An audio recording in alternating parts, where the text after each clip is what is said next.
Really যারা আন্দোলনে ভালো ভূমিকা রাখতেছেন দুনিয়াও তারা শান্তিতে আছে, জেলে থাকলেও শান্তিতে আছে, প্রশান্তির সাথে আছে, আছে কিনা বলেন? এই যে আমাদের যে হাজার হাজার লোক জেল খাটলো, কোন লোক মন খারাপ করে বেরোছে নাকি জেল থেকে?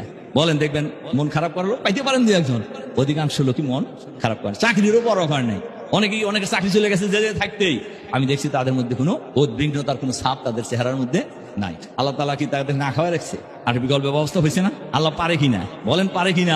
আল্লাহ পারে না এমন কোনো কাজ আছে?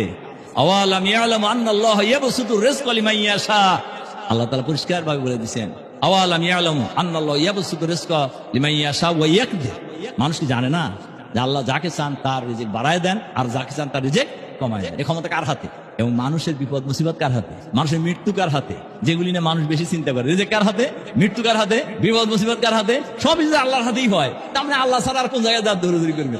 কাজেই সম্মানিত দায়িত্বশীল ভাইদের কাছে আমি বিনীতভাবে অনুরোধ রেখে আমার কথা শেষ করতে চাই যে আসুন এই অঞ্চলটাকে আমরা জামাতের অঞ্চল, ইসলামী আন্দোলনের অঞ্চল বানাবো ইনশাআল্লাহ।